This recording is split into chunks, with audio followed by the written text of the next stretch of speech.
Welcome to Joplin Schools Board of Education regular session, March 15th, 2022. Roll call, please, Pat.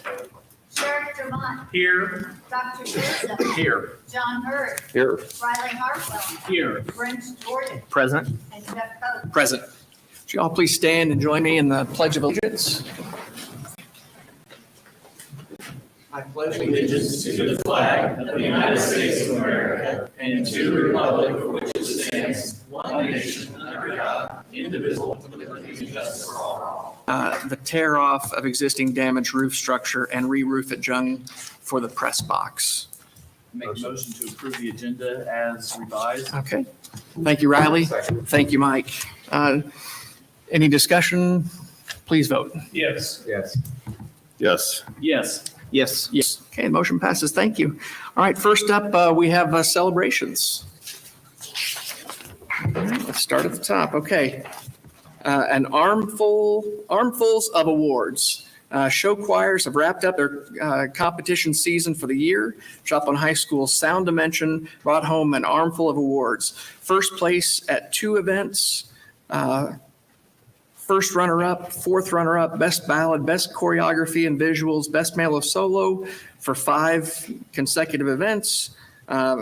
Grand champion, second runner-up, best opener for 2 events, best vocals for 2 events, and best show design. So if you didn't get a chance to see their performance this Thursday at the Performing Arts Center at 7:30 will be their final performance of these award-winning shows. And not to be outdone, Joplin's Touch of Class also had an array of trophies and awards for the district this year. They were first place for 3 events, first runner-up, best opener, best closer at 2 events, People's Choice, grand champion, fourth runner-up, best ballad, best choreography and visuals, and best female solo events. So those are also going to be performed this Thursday at 7:30 p.m. in the Performing Arts Center. Next up, 7th and 8th graders go to work. Middle school students visited FTC to experience the career and technology programming they can select as high school students. Approximately 200 students toured and hands-on experiences in the plant and animal science, engineering, graphics, construction, welding, automated manufacturing, nursing, culinary arts, TV, and audiovisual production classrooms. Skills USA students were group leaders, and many FTC students helped with classroom experiences. And Cecil Floyd takes sail, and they've spelled Cecil not like the person, but like something from the sea. The staff at Cecil Floyd spent oceans of hours transforming the school into USS Cecil Floyd. Grade level teams collaborated on design ideas and partnered with Joplin Pediatric Dentistry, Mid-Missouri Bank, Cecil Floyd PTA, and St. Paul's UMC to provide funds for the transformation. Students sailed in on Monday morning to embark on a cruise they won't forget. Please stop by this week if you would like a tour of the ocean setting. Okay, next up, the apple of our eye, Cindy Conway, North Middle School special education teacher, won the March Apple of Today's Eye contest sponsored by KSN and Access Family Care. She received an award, donuts for her class, and a $25 gift card. She was surprised by KSN and her peer buddy students. So congratulations, Ms. Conway. All's Fair at FTC. FTC's annual career fair was held in early March with about 75 representatives from various businesses, industries, universities, colleges, and military branches. Students from FTC and JHS were able to attend the fair and scope out a wide variety of future education and career options. Okay, next up, tons of champions. You're looking at the 2022 boys powerlifting team. They're the Missouri State Powerlifting Champions. They made a clean sweep, winning all 3 meets this year. The team has won 3 of the last 4 state powerlifting meets and set the state record in a total weight with 13,765 pounds. Very impressive.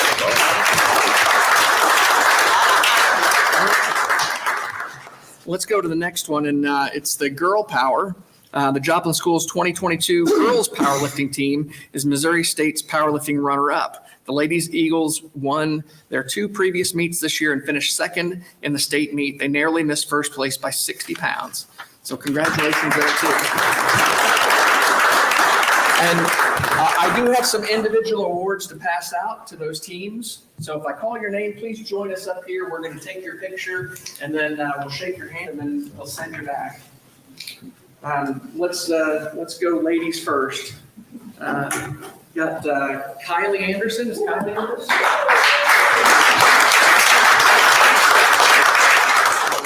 And in the middle. There you go. Congratulations. Thank you. Bodie Carlson. That does say boys. Thank you. Sorry about that. That says boys too. And, well, they were separated. All right, there's girls. How about Ella Hafer? She's on soccer. Okay. Well, Ellen, bench press champion.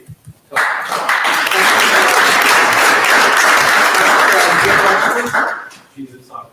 All right, so our soccer team can outlift their soccer team. Deadlift champion, so excellent. All right, on the boys. Tyler Peck.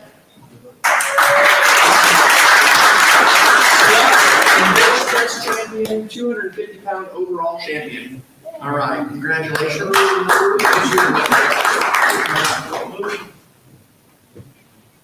Good job.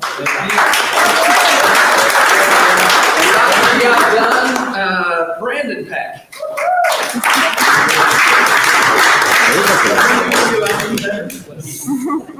So squat, bench press, unlimited overall champion. So congratulations. All right, get you right there in the middle. Good job. All right. And we said Bodie was at baseball. All right, and Jet Steele. Jet.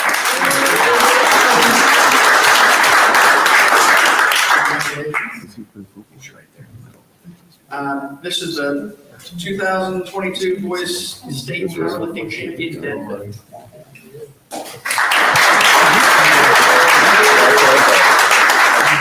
Thank you, guys.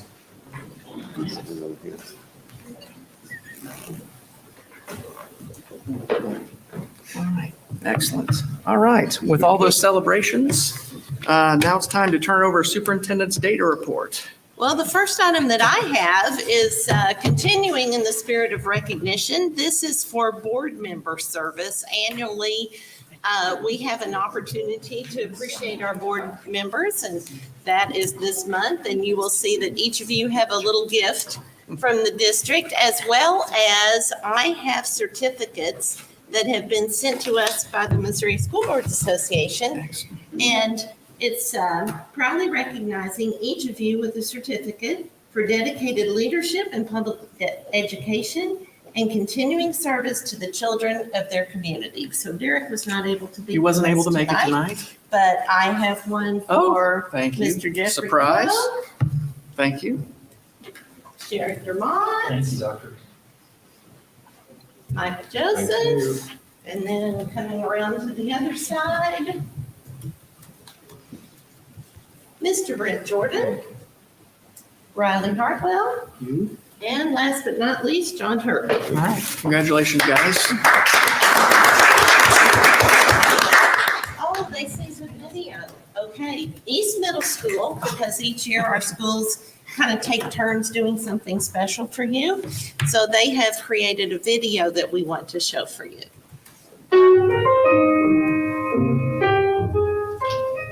Thank you for supporting our students. Thank you for making hard decisions. Thank you for supporting our teachers and administration. Thank you for volunteering for Joplin schools. Thank you, Joplin School, for being appreciated.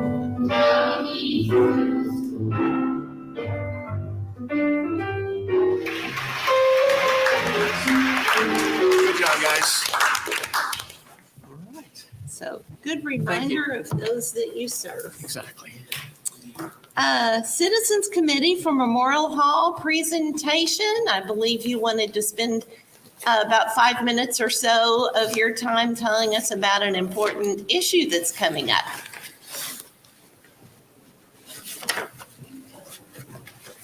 Good evening. Thank you. allowing me to come this evening. My name is Dustin Parker. On behalf of the Memorial Hall Citizens Committee, I would like to thank you for allowing us to present some important information. On April 5th, Joplin City voters will have an opportunity to honor the legacy of Memorial Hall as a historic landmark that is significant for Joplin's history as well as its future. The proposed renovation and 8,500 square foot expansion will modernize this facility and will allow us to once again host meetings, events, recreation programs. It will also serve as a community venue when we need it the most and improve the Veterans Memorial as we remember and respect the sacrifice of those who fought and died for all of our freedoms. The Memorial Hall improvements will be paid through a bond that is assessed of real property and personal property taxes. For example, a $100,000 home in Joplin and a $20,000 vehicle, the monthly estimated cost with this bond would be just over $6. In the 1920s, area veterans spearheaded an effort to build Memorial Hall as a place to honor those who served and fought for our freedoms. They also wanted to establish a gathering place for the Joplin community for years to come. Memorial Hall has done this for us for the past 100 years. And now we can commit to continuing that legacy for the next 100 years. We ask the voters of Joplin to answer yes on question 1 on their April 5th ballot. We ask the Joplin voters to honor the past and imagine the future. Vote yes, question 1. Like Paul Bloomberg has a couple words he might say. Yeah, I just wanted to close it out by, on behalf of the city of Joplin, we'd like to thank you for the partnership on this project that the school district has agreed to let us use the parking lots that are adjacent to Memorial Hall. Very appreciative with that partnership. We have a strong partnership with the Joplin School District, so I'd like to say thank you. All right, thank you. Yep. Well, we have to be good neighbors because you are neighbors. Thank you. Thank you, gentlemen. Is there any questions about our item? I've heard an hour from you already. I mean, not tonight. Thank you. Appreciate it, Paul. Thank you very much. Okay, next up, we have a construction update, and I believe I saw Chad Greer in the back. And Carrie, is there anyone else to speak to us tonight? I think Chad's going to take care of it. Hello. Hi. Hey, Chad. How's everyone? Beautiful. Eric, I don't know, do you have no presentation? Okay. He was included in the email. Yeah, I sent you the Google slide. And it's worth finding because there's some really awesome pictures. While he's looking for that, I'll jump into it. The Dover Hill project is going very well, very smooth. The contractors and construction manager are on track with their schedule. The project is put together without hitches, and we're pleased with the progress to date. As part of the presentation, they've got some, you'll start to see a lot of changes over the next few weeks. They're starting with the exterior metal framing, so you'll start to see better definition for what the outside of the building will look like. So that's going to be pretty exciting. Right now, they're in the process of getting the decking in place to get the roof on. The deck's got to go on first, and then they'll cover it with the insulation and then put the roofing material on it. Once that happens, then they can quote unquote dry in the building and start doing some of the interior framing. So Eric, thank you. Jumping into the presentation, if you wouldn't mind just advancing it. Yep. So as I'll add that they're installing the remaining side lighting bases on the outer road. There was a couple areas outside of the rock removal area where we hit some rocks, but we worked through it with the engineers and got crossing the information they needed to install the remaining lights. Additionally, in the next week or so, they're going to start working on a mock-up, and that is going to be a large kind of 12-foot by 12-foot mock-up of what the exterior of the building is going to look like. It'll include sections of brick, metal panel, a window, and so we can see all the details for how these various parts and pieces going on the outside of the building go together. That's scheduled to be complete on 3/24, and it'll be our really kind of first good glance at the kind of the built finished product, what that's going to appear like. So really excited to see that go up. Currently, and as you'll see in the photographs, they're working on overhead and in-wall MEP rough-ins. Essentially, they, over the past few weeks, have been working on level 1, and then they poured the second floor deck, and now they're working overhead on level 2. So they're making a lot of progress for the infrastructure, the HVAC, the electrical, and the plumbing going in place. And then, as I mentioned, the exterior framing, some of that's already started, but you'll start to see a lot more of that in the next few weeks.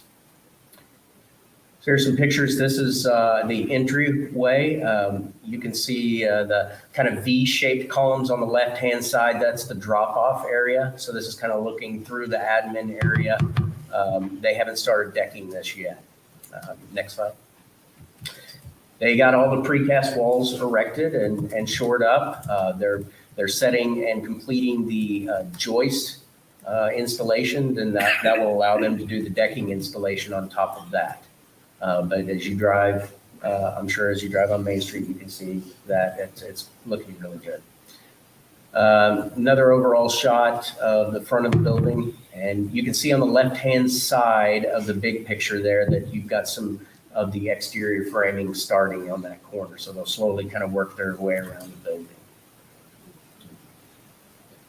Another exterior shot. And the small shot on the right, you can see is the metal decking going up on some of the roof areas. And again, they're really pushing right now to get that dried in so that they can start to complete their rough-ins and start doing things like drywall and insulation and things like that.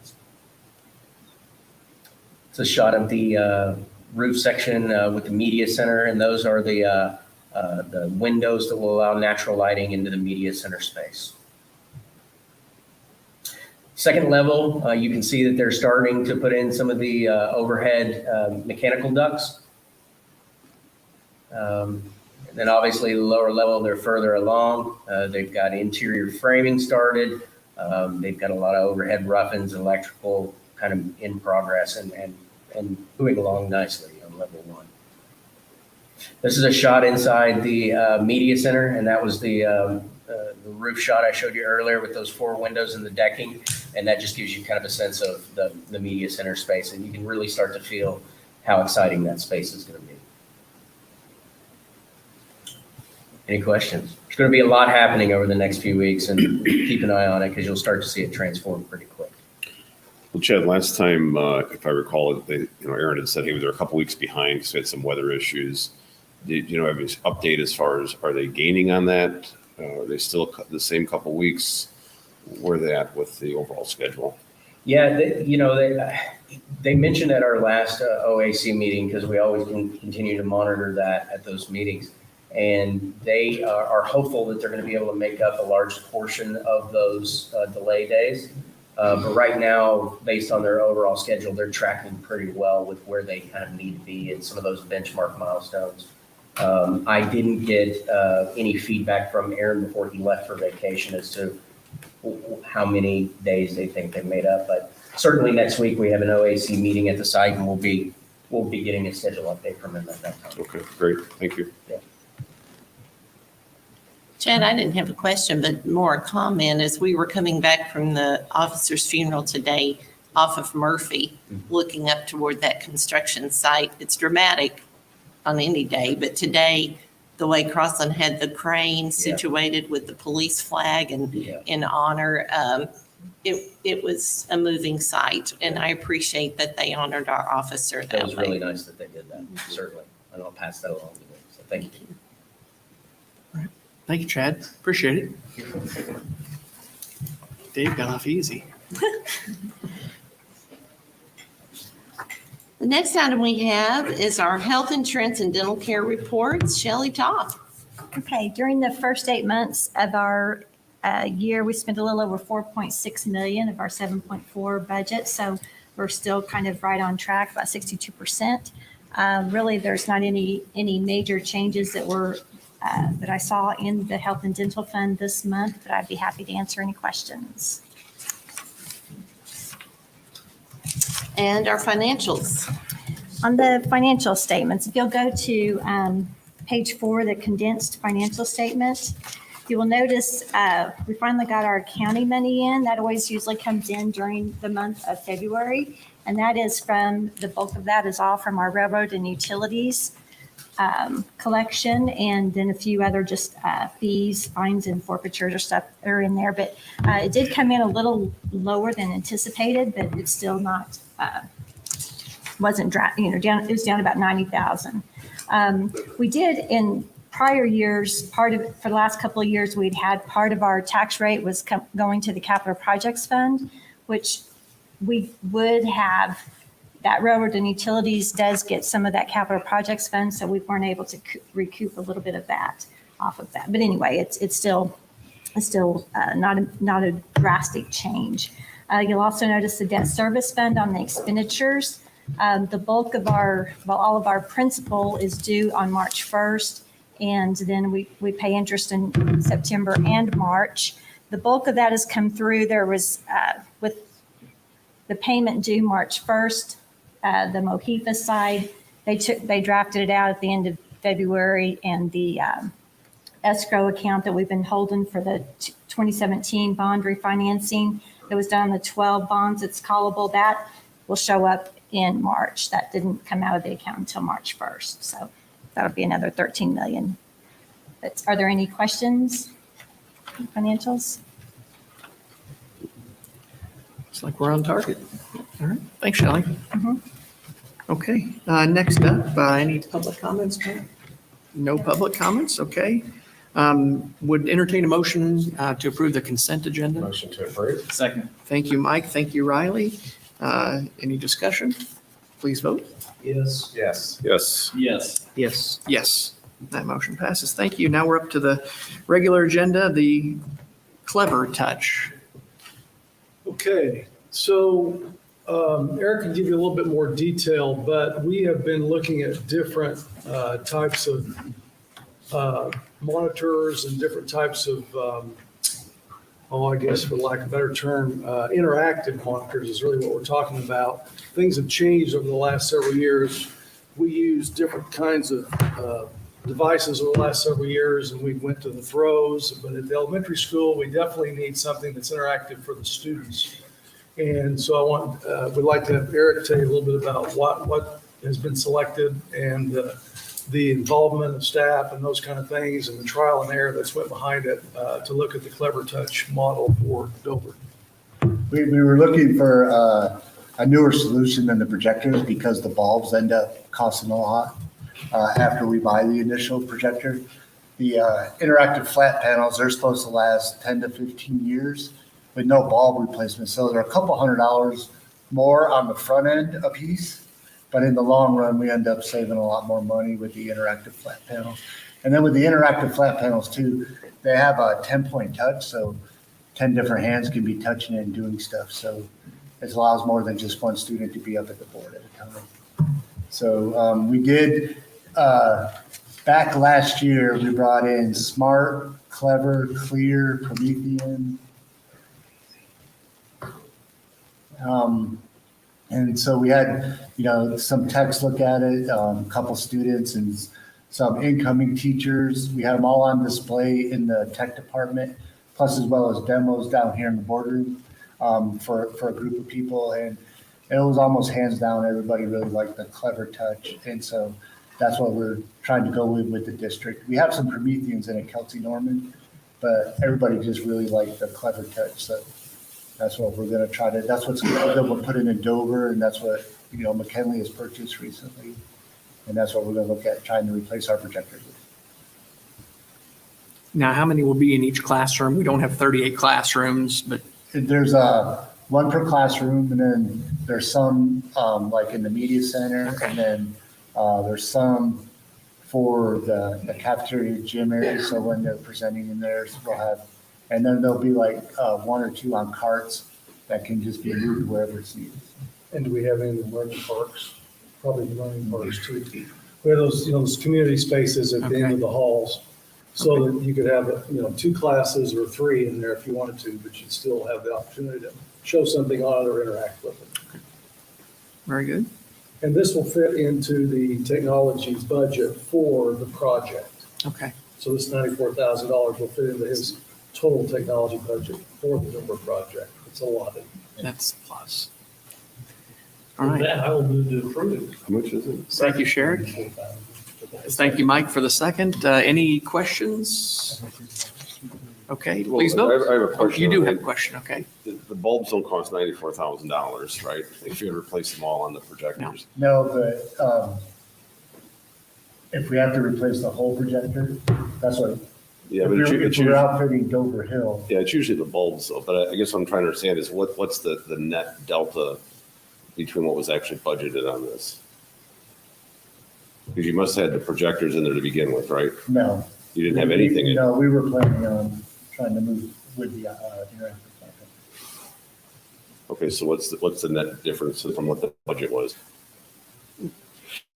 You're only part of the budget that you had in the project. Correct, yes. The question is, I'm trying are you going to be able to stay under your budget with everything Yeah, included? that's what I'm asking. I think, Right, yeah. I'm pretty sure that we can, because I think it's 200 and, I'm thinking it's close to 330, but we have to double check. Okay. I'm gonna say about 250. maybe you can check that and put it in the Thursday update Yeah, where we'll do that. we're at. Yep. I know that you've been very cautious at looking at budgets. So, I mean, you spend it now, you don't have it later. Right. We can do that. Okay, Okay, thank you. great. Okay, there was a motion by Sherrick, a second by Mike. Please vote. Yes. Yes. Yes. Yes. Yes. Yes. Okay, that motion passes. Thank you. Appreciate it, Eric. Next up, accounts payable. Okay, the accounts payable tonight, the bill list is $5,103,327 and a little bit of change. We're bringing that, you only have one bill list with the early meeting this time, so that's, if there's any questions, I'll be glad to answer them.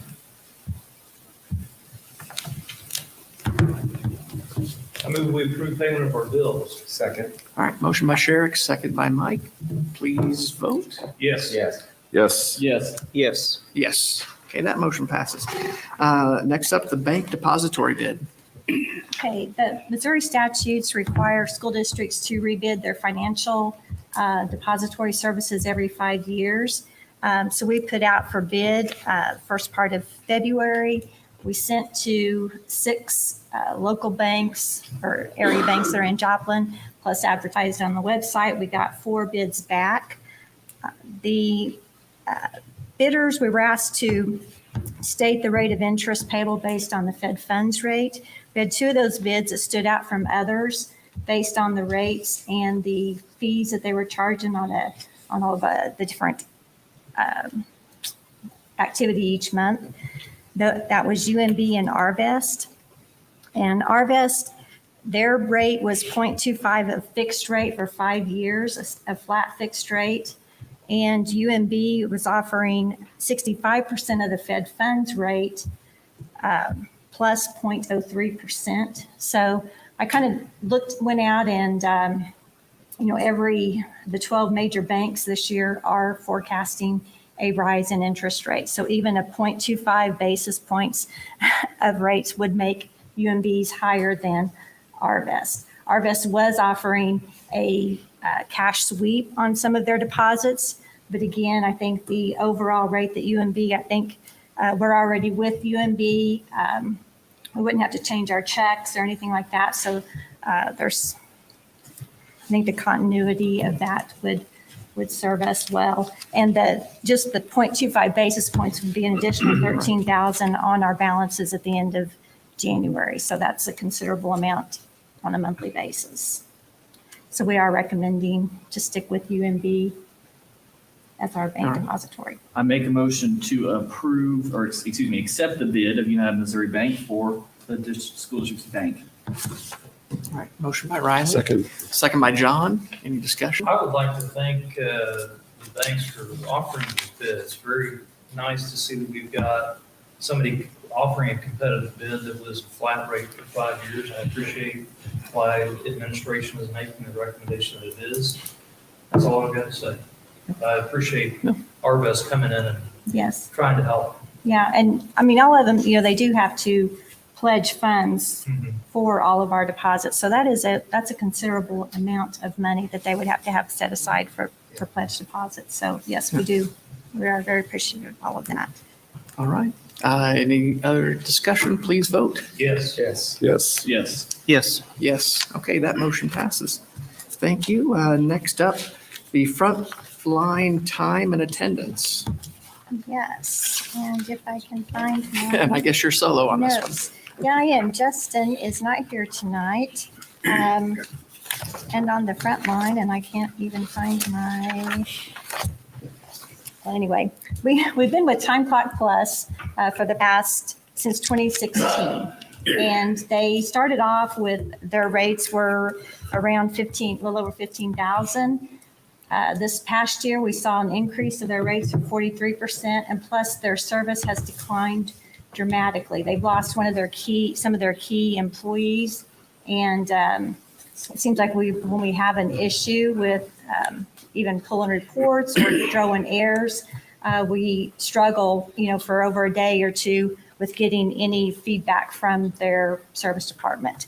So we kind of went out and looked at options. Frontline, we already are using the absence management of the Frontline software, which this would allow us to, right now, paras, the people that it affects a lot, because paras use their absence management to put in when they're absent, and then they also have to punch the time clock. So they put their absence in over here, but then if they're sick, if they're sick or whatever, they still have to record their sick time because we take off the Time Clock Plus is how they get paid. They don't interact together. So with us, we're looking at, or we're recommending tonight, the Frontline system, which those two would kind of interface. So if you did have somebody, a para put in an absence, it would then go over and get that absence put in that we could then pull in for payroll. Do you So use the same hardware? The only hardware is a laptop. You can punch, it's all kind of in the cloud, so it's cloud-based. So all we would need is Chromebooks. We would kind of move away from all the time clocks at the front of the building, because that is specific to Time Clock Plus, but all of them could be a Chromebook. So we could set up kiosk either like at the over in the bus barn and all of that, where they could clock in that way. And then Harris, we would have a kiosk at each building or something for them to clock in as well. Which we already do have several Chromebooks at the bus barn that are already there along with the time clock. So to keep the lines a little bit shorter. I'd make a motion that we approve the purchase Frontline's time and attendance system. All right, motion by Brent. Second. Second by Sherrick. All right, discussion. Thank you for more functionality and a lower cost. I like both those things. So nothing further, please vote. Yes. Yes. Yes. Yes. Yes. Yes, that motion passes. Next up, amending the 2021-2022 calendar. Yes, I provided a lot of notes on that in your pertinent data in your board packet. To summarize, we have missed a total of 9 school days this year for illness and inclement weather. And to recap, we made up the first 3 of those, which takes us to our last half day being just prior to our Memorial Day weekend. And we know that coming back to school past Memorial Day for a half day is extremely problematic for attendance. And so with that in mind, we also then switched to our 5 AMI days that we are allowed to utilize. We've utilized our maximum AMI. So we've made everything up in one way or the other, except for Friday's day. So we have one more day to contend with. We don't think it's in our students' or our district's best interest to try to come back the Tuesday after Memorial Day for a half day. So what we are proposing, since we do exceed the state hourly requirements for student attendance by 86 hours at the high school, which is, the shortest Is that one. 12 days? Is that 10 Uh, days? Let's see, Sarah, dividing that out, that's I'm not gonna exactly be sure how many hours. approximately that many. Yes. I just know that my kid leaves at 6 in the morning, gets home at 6 in the evening. It's but I a think long there's day. activities involved too. Oh, yes. Yeah. Oh, yes, especially extracurriculars. Yeah. But what we are proposing does not change our teacher contract length. We did find alternatives for classified staff and other groups to work either that day or subsequent makeup days. So we won't have to come back to the board to pay extra like we did on our AMI days. We've got all that covered. So this would just simply move us from 170 student instruction days down to 169, knowing that we are still exceeding the state requirements for hourly attendance. I make a motion to amend the calendar for the 2021-2022 school year, reducing the student instructional days from 170 to 169, with the last day of school remaining May 27th, 2022. Second. All right. Motion by Riley, second by Mike. Any further discussion? Please vote. Yes. Yes. Yes. Yes. Yes. Yes, okay, that passes. The last item on the agenda is the tabled item that we added to the agenda. If you go to the back of your agenda, there's a one-page staple to it. This is the emergency item that they discovered yesterday. Oh, Dave, you didn't quite make it out. He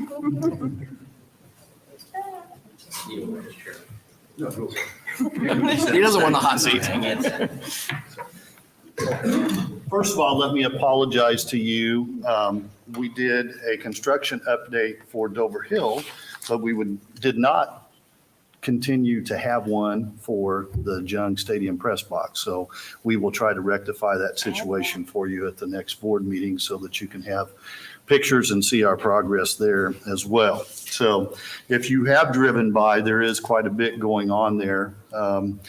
And as was alluded to by Jeff, that we found something that was not going to be something we wanted to leave in place. And that's that we found some roof damage where the original structure that was all concrete had been added onto once before on both the north and the south ends, and where that change in elevation was between the wood deck and the existing concrete structure, we had quite a bit of water infiltration that we were unaware had been taking place, and a lot of rotting that had taken place. Also, with further investigation into that situation, which had all been covered up and was not going to be shown to us until we had done the demolition, was also that we found a structure deficit in the approach of the ceiling joists that were installed, and using 2x8s, but notching out about 3 inches of that it did not carry the a proper load that would be required of us with building code. So the change order that we're bringing to you tonight rectifies both those situations, both the replacement of the decking and roofing, as well as rectifying that situation for that load basis that would meet the City of Joplin code. So we are bringing to you tonight a recommendation for that repair of $18,590.14. And this will deduct from the construction contingency of $25,000 that we currently have in the budget. I make a motion to approve and execute Crossley Construction's change order number 1 in the amount of $18,590.14 to proceed with the construction of the Jung press box. Second. Motion by Riley, second by John. Any question, discussion? Just a question, Dave, is, the roof has a certain lifespan, right? Mm-hmm. So by changing this, putting the new roof on now, I mean, what's the lifespan of the roof going forward then?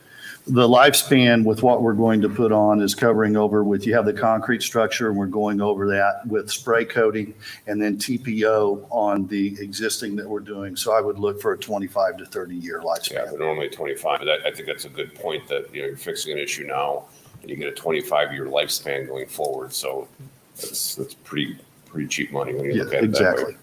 Thank Is you. the TPO that? It's a membrane. Roll out? Is that- Yeah, it's a membrane.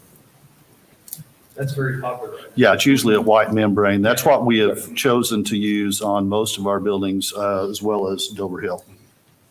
All right. Excellent. All right. There's been a motion and a second. Please vote. Can we amend it to make it look like Disney World or anything? Well, once we get the roof on, we do have some nicer frills that are going to go on top, so. I'll go yes with what's planned. Yes. Yes. Yes. Yes. Yes. Okay, that motion passes. Thank you, guys. All right. Pluses and deltas. I have one thing to point out that I failed to do when we were doing our board recognitions. You also have some artwork from McKinley Elementary, and I failed to mention that. So be sure and look for that as well. That's my See, favorite. Mike's holding that as well. And I've got a plus to thank the district for the generosity of these wonderful gifts and the kids for those letters and that artwork. Very, very nice and personal. And I very, very much appreciate what you did to make that happen. Doctor, you know that. Back to Pat Walden. We always talk about how awesome she is. Never has it been so evident. A plus for me, a couple tonight. First and foremost, great work by our students at Joplin High School and the powerlifting teams and others that we recognized this evening. As well as Cecil Floyd. I had an opportunity to go to Cecil Floyd yesterday and check out how neat it was. And I think the only thing that was better than the upgrades to the building were the kids' excitement for being there. So I think that was very nice overall. I want to say thank you to all three board candidates in the audience tonight. We look forward to a few of you joining us next month. And that leads me last to my thanks to you, Mike, and you, Sheriff, for being with us. And next month will be your shortest meeting you've had since you've been on the board. But nevertheless, thanks for your time, and it's really been a pleasure serving with both of you. I've enjoyed it a great deal. Thanks, Rob. Thank you. All right. This is 2 meetings in a row, less than an hour. Trend Can I setting. get a raise? Double your volunteer. All right. I would take a motion to adjourn. Motion to approve. Mike, second by John. Please vote. Yes. Yes. Yes. Yes. Yes. Yes, we're adjourned. Thank you, guys.